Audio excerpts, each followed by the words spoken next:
This week on the BackTable Podcast. As long as our health systems try to take an active role in ensuring that their workforce has satisfaction, that physicians are able to do a good job without getting burnt out, while still keeping what the patient wants as a central focus, I think that we'll be able to iron out a lot of these pain points and hopefully create efficiency and value and optimize outcomes ourselves to some degree.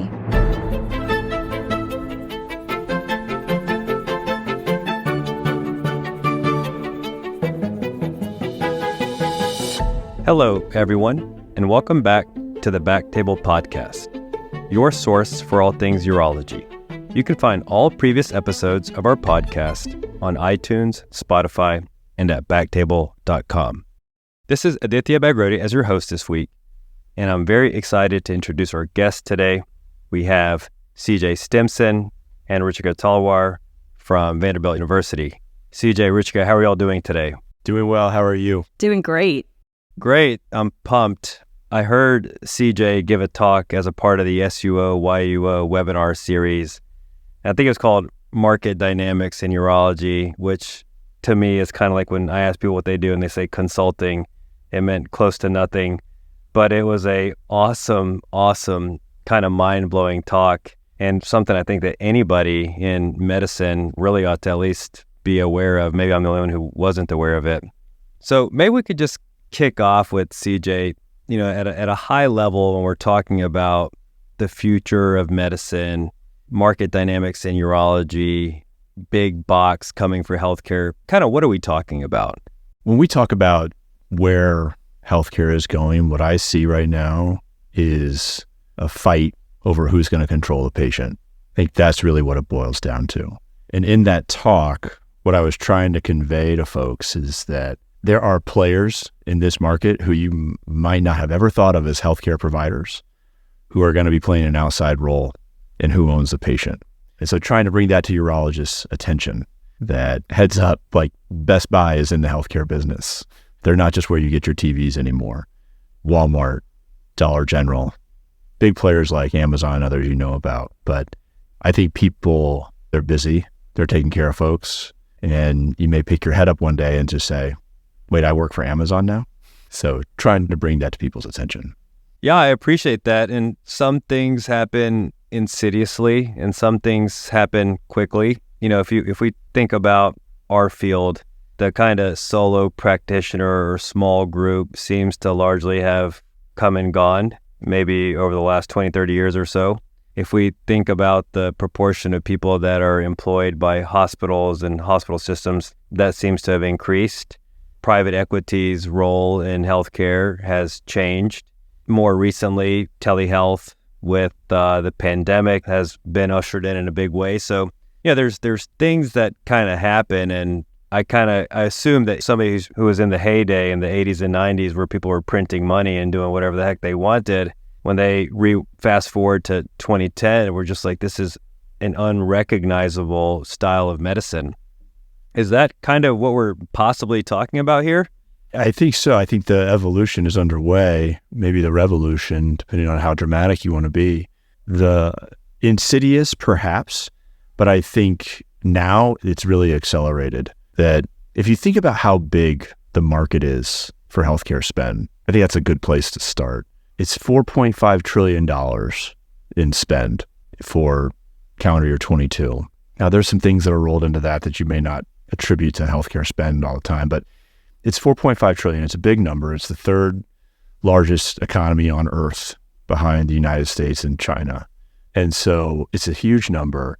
And if you are in a capitalist marketplace, right, like we have here, and you're trying as a company to figure out what market you're going to grow into, a $4.5 trillion market is pretty enticing.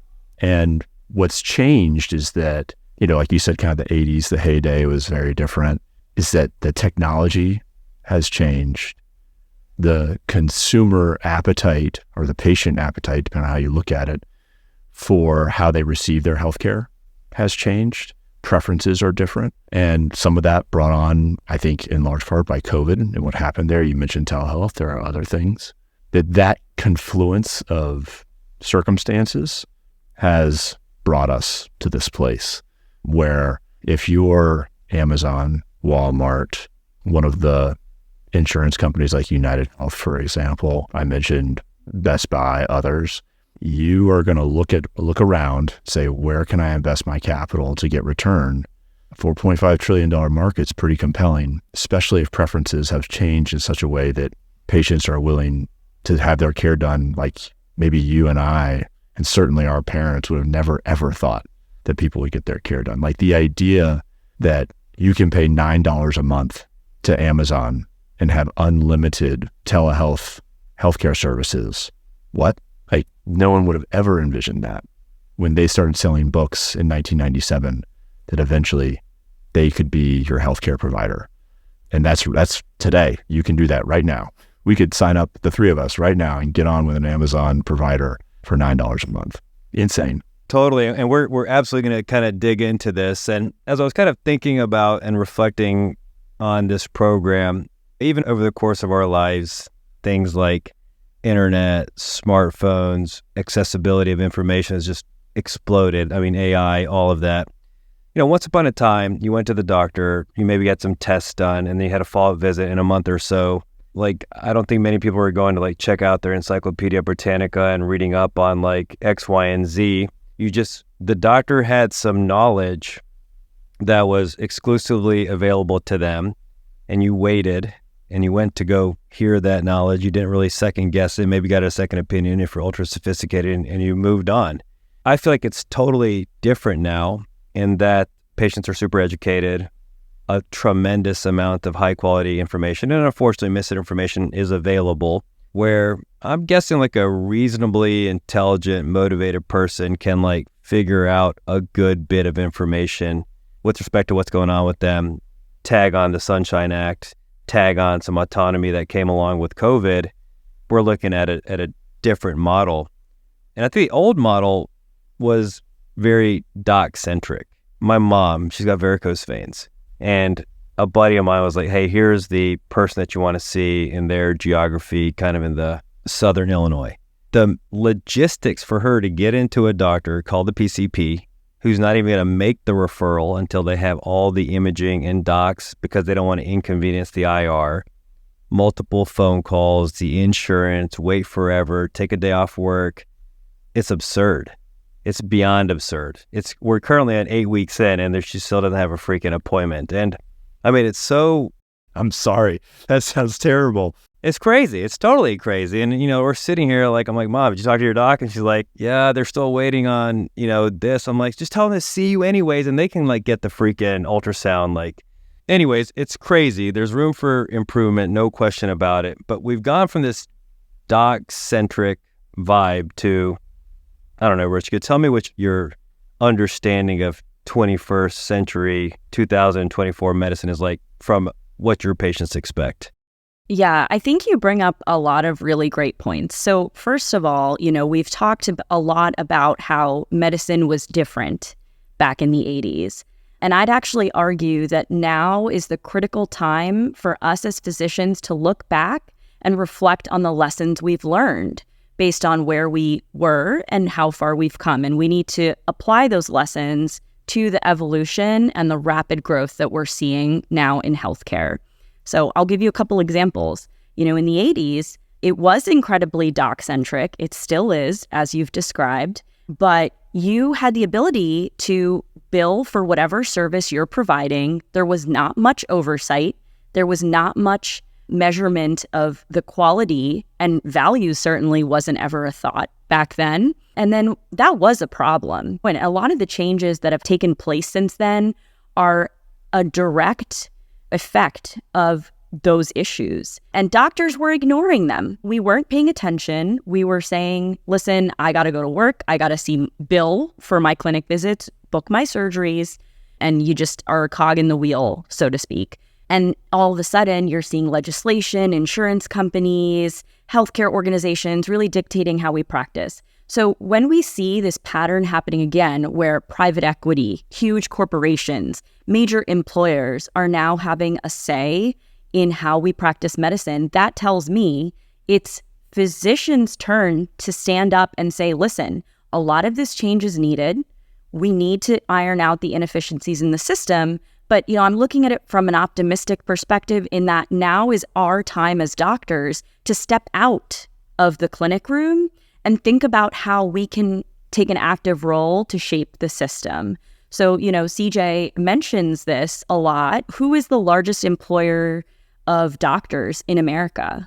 It's United Healthcare. And physicians who are part-time clinical, maybe full clinical, who will be working for these companies like Amazon, Best Buy, Dollar General, going to work at a Minute Clinic in Dollar General. There's a lot of opportunity there for us to say, yes, healthcare needs to change. We need to get access faster, higher quality care to the patient, but let's make sure we're preserving the doctor's perspective, and let's make sure that the clinician really is at the forefront so that they can preserve that doctor-patient relationship. Because I think that's really sacred. And we are seeing a lot of signs that it's deteriorating. There's studies coming out looking at private equity and how, although costs go down, quality deteriorates as well. I really hope that all of the doctors, not just urologists, hopefully all the physicians listening to this, sort of take this as a call to action to ensure that, we sort of step up and make sure that physicians are able to mold the way this goes. Yeah, I love that. I mean, I think you're spot on, and I don't mean to sound like a cynic, but maybe even with like a job move, which I had within the last 2 years, you do appreciate your replaceability. I mean, I would say that there's maybe 2 to 5% of things that I do that are somewhat unique. And like, let's just cut out, maybe people feel comfortable around me. Maybe that's important, but like actual like execution of medicine and surgery, I'm guessing there's not a ton of things that I do that are ultra unique. And I actually think that like some degree of acknowledgement, humility might not be the worst thing as we talk about value-based care and things along those lines. So I think we framed the problem. We have, or the scenario, we have a huge multi-trillion-dollar industry. I think anybody would say that there's tremendous inefficiency, maybe most accentuated academic medical systems. I've heard statistics that 80% of healthcare spending is actually not involved in healthcare. It's in the rest of the stuff. So now you have these like fairly ultra successful companies, Amazon, Walmart, Apple, Google, and maybe some underdogs like Dollar General, and we can talk about some of these examples that have done a pretty good job with logistics, delivering a product, and why not healthcare? Aditya, if I could just say something, because like I'll lose it if I don't. Your point about replaceability, fungibility, I think of it like commodification of what we do. It's such a, like, you could do a deep dive on that, just that question.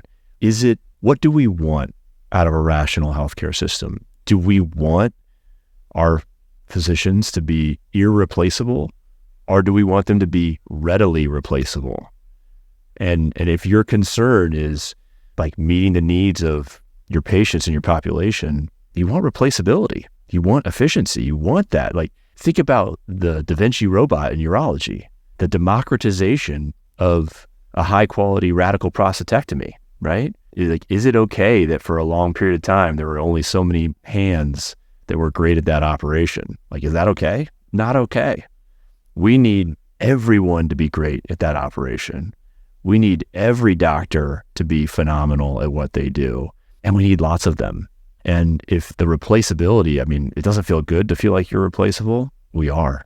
We absolutely are. And maybe that's what we should be driving towards. How do we get towards more of that? That could be provocative, controversial statement, but that's how efficient markets work, is you move things into commodity status. CJ, I think you are spot on, but I think a lot of people listening are going to recoil when they hear you say that. I think it is important that we get rid of the inefficiencies, but I think your statement's not inaccurate. We are in a market. Healthcare is a market. Patients are consumers. But physicians really nowadays feel like the field has just lost its purpose. And so that's why I think empowering physicians to maintain that art of medicine is still of utmost importance. But, I just wanted to, you're not wrong, but I think a lot of people listening to this podcast are going to say, well, this is what's wrong with healthcare. So I'd sort of welcome you to counter me on that, because I think it's important. I know your perspective, but I think everyone should hear it. Ruchi, I'm so glad you say that. And it was meant to be provocative, as I said. But so let me give you an example. Let's take airline pilots. Okay. Do you want there only to be a handful of great airline pilots that can fly people safely around the country, and everyone else gets like whatever shows up, right? Like, what do you want out of your airline pilot? Like, you want them all to be top notch. I mean, everyone needs to be maverick. It doesn't diminish the significance and the importance of the work they do. Just because you're fungible, right? Just because you're replaceable doesn't mean your work isn't incredibly important. And I think that is the key distinction that I would make. And I'm glad that you pulled that out of me, is that I'm not saying like we don't have the most important job on earth. We may, I don't know. It's really important job what we do. Like, to be there when people are at their most vulnerable and to like take them through an experience that could really just completely alter their life, and to do it well. Like, I don't know there's any more important work anywhere. Like, that's incredible work and a privilege and an honor to do it. What I'm saying is we need a lot of people that can do it. And it can't just be me and you and Aditya. Like, it can't just be us. Like, we need to be swappable. You can just change us out. It's still the case that the work is incredible and rewarding and special, truly special and meaningful. But it's okay to have a high value commodity, I guess is what I'm saying. Yeah, I appreciate that, CJ. And I want to make sure that, because I've had a chance to listen to you, that I'm not making too many assumptions about the audience's familiarity with this topic. So what I might ask you to do is kind of walk us through a thought experiment of the next 5, 10, 15 years if we move to like a total high value commodity, value-based, let's just call it impersonal model. So that'll be part A, if you could walk us through that. And then part B is kind of where along that spectrum we are, maybe using some examples of Amazon, Walmart, kind of what's actually happening. And then part C, the kumbaya element, is going to be how do we positively impact this for patients and providers? So for part A, the one way this could all go, and I'll quibble with your impersonal characterization of it. What I would say is there's nothing more personal than taking care of someone. The question to me is like, how efficient can you make that personal exchange? What you're going to see, like you would see in any market, by the way, I'm not an economist, so like I read a lot of newspapers. What you will see in any market is that there's always going to be a trend towards consolidation, right? Like the market is trying to create efficiencies and remove inefficiencies, trying to kind of swerve around regulation and so forth to try to optimize itself. That's how like the market fundamentally works. And so that's why there's always a trend towards consolidation. Regulation eventually steps in case there's monopolistic activity and kind of breaks things apart. And it just kind of does that. It like expands and it monopolizes. It's decentralized centralization. That's like the ebb and flow of the business cycle. There's no reason that isn't going to happen in healthcare. That's already happening, right? And so you can think about the different kind of, forgive me for this expression, but like the units of production in healthcare: hospitals, physicians, labs, post-acute care provider, imaging, pharmacy, like pick all the big buckets, right? In a kind of inefficient market, those things are often separate, mom and pop, right? Market efficiency leads to vertical integration, kind of drives market efficiency. So you take all those kind of different elements of the production line, and again, I know we as doctors don't love that, but just for this thought experiment, and you line them up vertically into a single unit, then you've created some efficiencies and scale. And that's what we're in the middle of right now. And I see that just continuing. So is there a world in the future where there's 5 major vertically integrated providers of care and everyone just gets basically assigned to those and they duke it out over market share? Like, that's absolutely possible to me. And I think if you step back far enough from the system, what you're seeing is the jockeying to become one of those 5? And where do people fit in? And in some spaces, it moves faster than others. It takes capital to vertically integrate. So who vertically integrates? People who have capital. Who has capital? Right now, it's United Healthcare has, you look at their balance sheet, like most recent quarter, $40 billion in cash sitting around. Got to make that work for something. Why not buy 100,000 doctors? That's what they've done. And I'm sure there's more to come. And so there's going to be a continued integration of assets, horizontal integration, vertical integration. That's going to happen. People are going to integrate those assets. And what they're ultimately trying to do is control the patient, control that $4.5 trillion. And so you integrate all those assets, you bring in those dollars and patients under a single business unit, single business entity, and that's what the future could look like. And doctors are part of that integration. I would argue we are the most fundamental unit of that. We have the most key role. We are closest to the patient, but it doesn't mean that we won't get integrated. We can still be the bedrock of a very tall, vertically integrated business. And I think that's where we're going. Now, I don't know where I am on the A, B, and C of what you described, but I think that is like what the next 5, 10, 15 years look like, is continued vertical integration. You layer on value-based care, because what that does is it creates the mechanism by which value that's generated, for example, by docs, can flow back to them without them having to actually do something to a patient. So like, for example, when Ruchi decides not to take someone for a radical prostatectomy and instead to put them on active surveillance, she's created value for the health system that she won't ever see. She only sees the value when she submits a bill, but she created value. It's just not going to accrue to her. It's going to accrue to the entity that holds the premium dollar for that person's health insurance. And what value does is it allows her, a value-based care arrangement, it allows her to see value in that decision of not doing something. And I think that's the magic of value-based care, is that every day we as doctors make decisions that create value. If it's not a billable event, we don't see it. Value-based care allows you to generate value for yourself for all the decisions that you make. And I think that's why it's so important. So you take this vertical integration idea, that's the how are we organized question. And then the how do we pay for all this stuff? That's the value arrangement question. Well, if we did it on a value arrangement, then we might be able to give people better access to the value they create.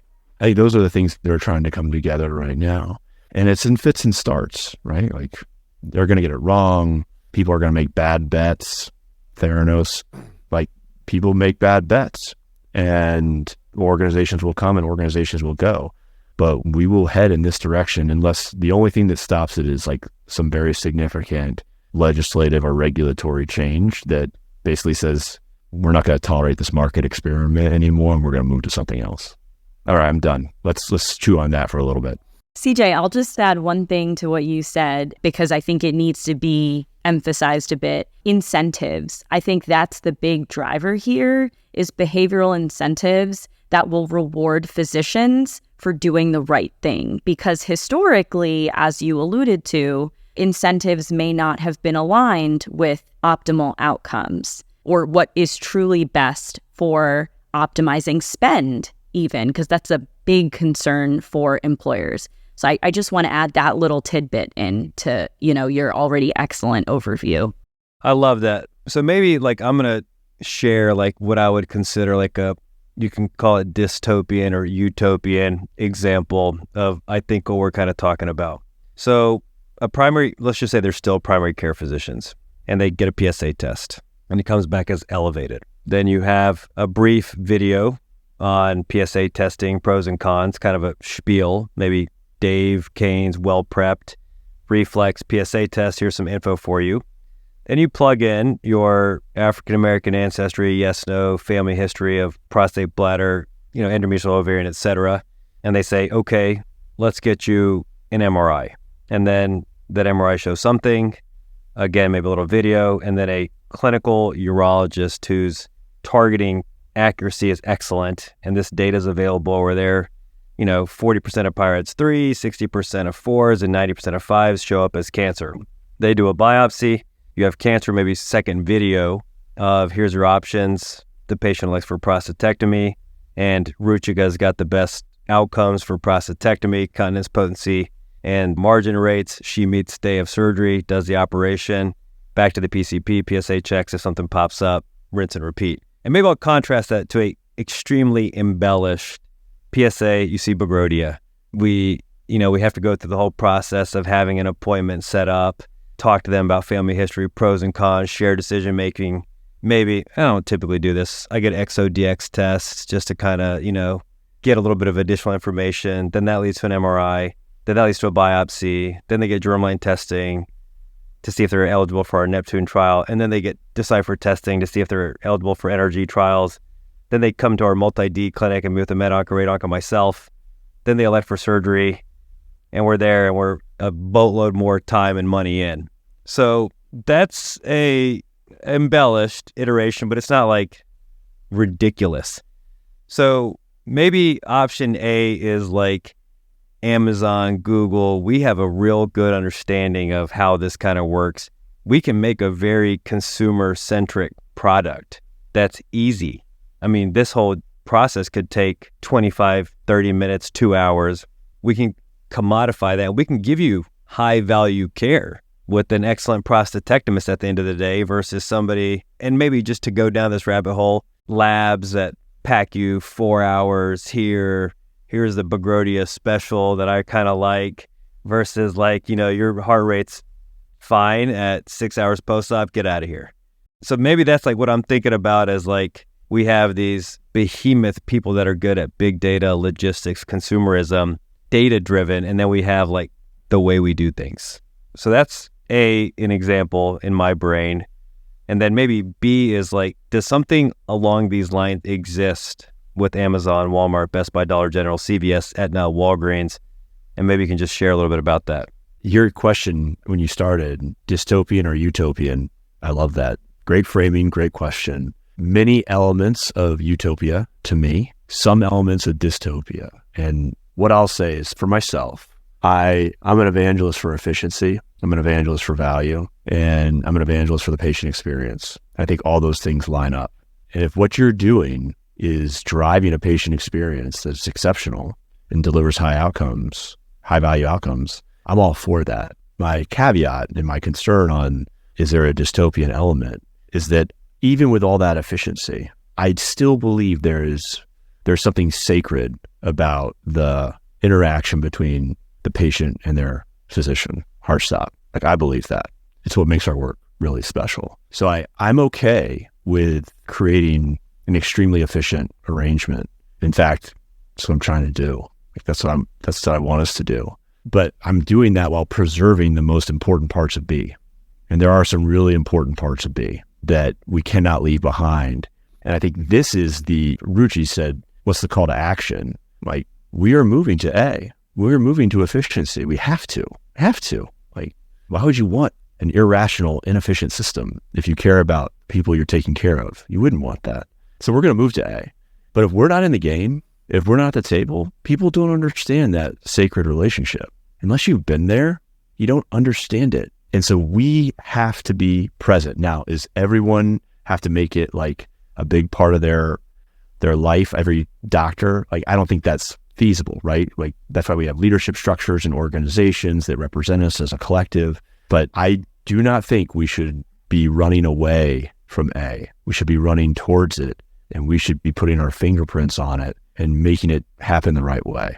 I'll leave it there. So, Richie, let me ask you to maybe share some, not to like put you on the spot, some like examples of how we've gone from ultra doc, this is the way I do it, to something closer to a big box driven model. Perhaps you could just talk a little bit about some of the arrangements that are out there. United Healthcare has come up, Amazon, Walmart, like kind of just give the listenership a sense of, where we are along this journey.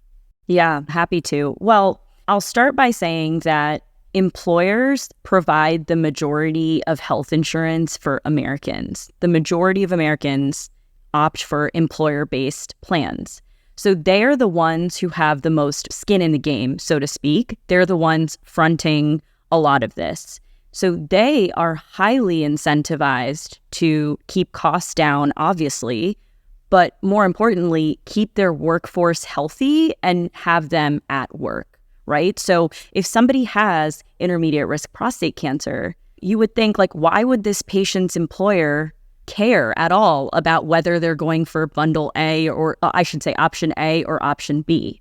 Well, they want option A because that patient goes home that same day, one step closer to getting back to work. We don't check the unnecessary labs that employer is fronting. We don't find the borderline hyperkalemia that was clinically insignificant. I mean, hyperkalemia is probably not a good option. I should use another electrolyte, but you know what I mean. The insignificant thing that's then going to keep them in the hospital for another 2 days to trend a lab. So it all adds up. And the reason I'm giving you this background and trying to frame it in the context of, well, who really cares about this? I mean, it's the employers in this country who have the most skin in the game. So the reason I'm going down this path is because a lot of the innovation that we're seeing specifically here at Vanderbilt, shameless plug for CJ and I, but a lot of those innovative arrangements occur with health systems or large healthcare corporations directly to employers. So a really good example of a value-based arrangement is what Vanderbilt is doing with their bundles program.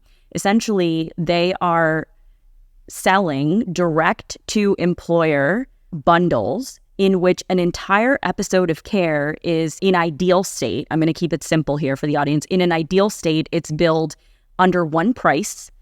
All care is included that is associated with that episode or that diagnosis.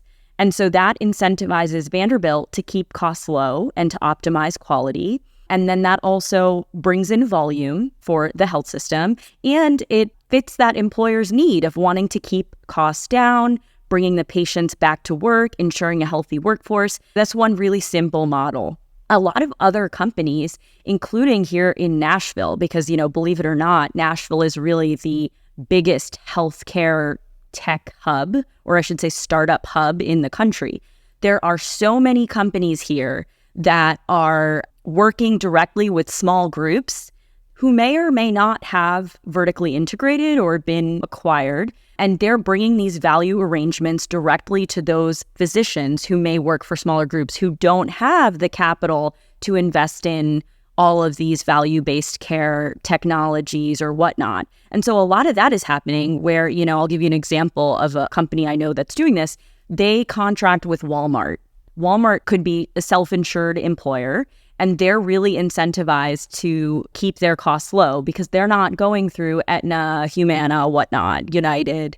They're going to cover it directly. And so they talk to this company, and this company can perhaps provide a network of really high quality clinicians who they know keep costs low, follow certain care pathways, don't have a lot of variation because variation in care is inefficient. And a former urologist here at Vanderbilt, Matt Resnick, is chief medical officer of one of these companies in Bolt Health. They're doing a lot of work in this space. So those are just two major examples of things happening here.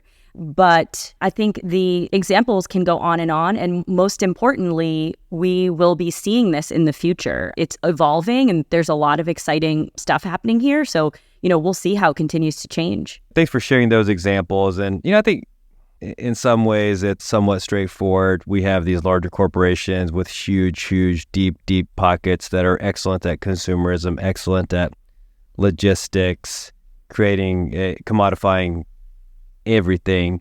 And on the one hand, it's scary, but of course, on the other hand, it's an opportunity. We've kind of talked about this utopia, dystopia element of it, but maybe some nuts and bolts, like what can we do to make sure that we're at the table and not on the menu as it stands? And I think your work in advocacy, your work in drug costs, it's all separate but related, like intimately related.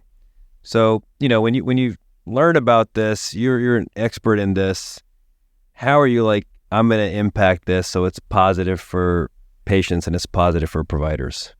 Yeah, I think you bring up some really good examples about how my specific work is not necessarily all in the same bucket, but I would definitely say all intertwined. And the common theme there is ensuring the physician's voice is at the table. And I think it's an exciting time for physicians who perhaps have an interest in some of this other work, because there are a lot of job opportunities out there right now. Again, I mentioned Nashville being a hub for this sort of stuff. There are a ton of physicians in this area who are part-time clinical in a physician's office seeing patients, who then spend some of their time either directly working for these companies, these value-based, value-focused healthcare startups, but also within your larger organizations. Our health systems now see the value in having a medical professional at the forefront of understanding some of these otherwise more business-oriented things. They see that there is clinical nuance. And if you don't take that clinical nuance into account prior to making financial decisions, oftentimes things fall apart. We've talked about that. Not every healthcare venture has been successful. A couple of years ago, I think it was JP Morgan, Berkshire Hathaway, they tried to come up with a healthcare arm that we haven't heard anything more about. It did not take off. There are other large corporations who have tried to get in this space and who have not been successful. And, I think that there's opportunity here for ensuring that physicians have a voice. So I'd certainly encourage any urologists or surgeons, or any doctor, actually, for that matter, who may have an interest in the business side of medicine, in value-based care, we talked about private equity. Like, private equity certainly is not going to throw $1 billion into acquiring a group without at least having some content matter expert weigh in. And that ideally is a physician. So I'd certainly definitely encourage people to pursue some of those paths. I think that's incredibly valuable. And first off, I do think that these are going to be large things. There's going to be associated legislature, and to really have a voice and a seat at the table, we've got to vote, we've got to contribute, we've got to understand the issues and be engaged, not sit back and let the ship sail waving goodbye. The second thing, when I think about what kind of coming, maybe what's kind of happening, recurrent themes to me are a consumer-centric experience and an efficient experience. And while there's the kind of macro, I think the micro that we can literally impact on a day-to-day is optimizing those simple things, being on time, trying to be available, recognizing that they may interface a bit with work-life balance. I mean, Sunshine Act, my chart, all of this, people expect things to be attended to like yesterday. So it's a bit tricky, but I still think there's ways to be sensitive to the patient, put yourself in their shoes, maybe step off the pedestal a bit. And I think that could help. The efficiency, I think that's also something that we can really think about what we're doing. One example is just the 5 folks here that do prostatectomy. We kind of engage in a bit of a horse trading exercise, but came up with a single robotic prostatectomy preference card, getting rid of the fluff, getting rid of the excesses, and it's way easier for the OR staff and so forth. It's cost efficient. So I think these things are doable to kind of standardize things a bit. And then the third thing is to try to track your metrics. Because when we're talking about value-based care at the end of the day, you're either going to say, here's how I do, or somebody's going to figure out, here's how you do, or somebody's going to tell you what's important for your patients and the diseases that you treat and you're expert in. So I think the sooner we get on board with this in a meaningful way, the better. And again, these are things that you and I can start doing, if you aren't already, later today, if not tomorrow. Yeah, that's absolutely right. And tracking one's metrics are essentially the crux of determining the quality of care that's being provided. And that is exactly what Medicare and Medicaid and insurance companies are going to be looking at, because they want to make sure that folks are getting high quality care with the best possible outcomes. And often cost does play a role in that. But I think recognizing perhaps those variations, like you just addressed, like different equipment for the same surgery, different workflows in the clinic setting. If a urologist is able to recognize those patterns that perhaps create inefficiencies and address them internally, it just keeps all of these other entities out of the picture and control remains within physicians.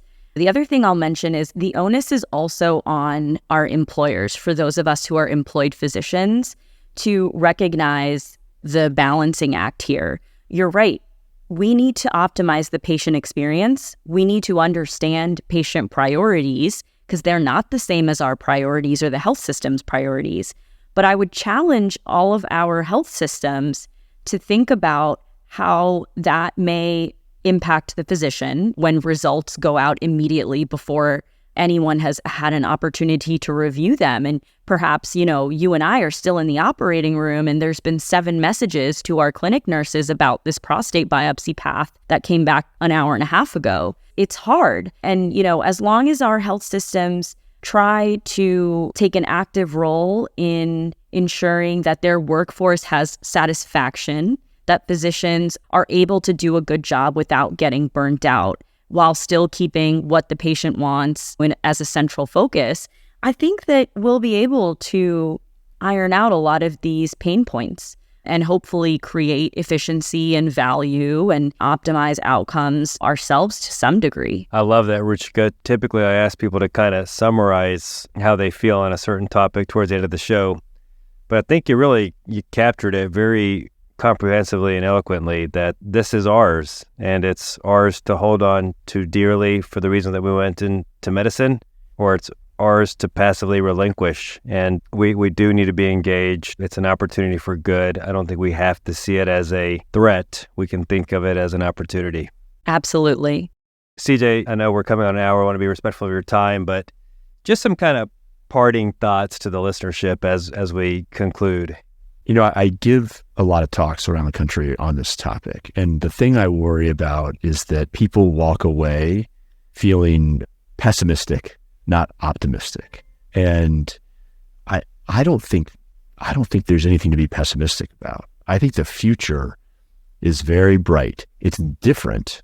It is absolutely going to be different, but that's okay. We don't ride horses and buggies, and train is not the main way we get across the country anymore. Like, progress is fine, and we shouldn't be afraid of that. There is going to be a different future for us, but it doesn't change the fact that we can have control over that future. I believe we can. I absolutely believe that. I also believe that the most important parts of what brings us to medicine can be preserved. And for all the talk of efficiency and high value and integration, and for all of that and disruption, it doesn't change the fundamental work that we have to do as doctors. And that, I think, will always be there. And it makes our role always key to this movement and this progress. So I would just ask your listeners, don't be despondent. There's a future ahead of us that's different, but it is great. And we can have a say in it. And I think that we have to have a say in it. Otherwise, the patients, they won't want what's coming. They'll want what we used to have. Thank you, CJ, and really happy to have some urologists that have gained content expertise and passion for this extremely important topic. Well, awesome. Congrats on the work that you and CJ are doing over there. It's exciting. I love it. I learn so much every time I interface with it. Hopefully the listenership gathers something useful from this conversation today. So we'll pencil in another podcast at a 2-year clip just to kind of see where we've been and where we're going. Yeah, for sure. I'm sure we'll look around and be like, oh, all right, Amazon is pinging me. It's time for my 2:00 telehealth. That's right. That's right. Perfect. Awesome. Thank you so much. Yeah, appreciate the invite.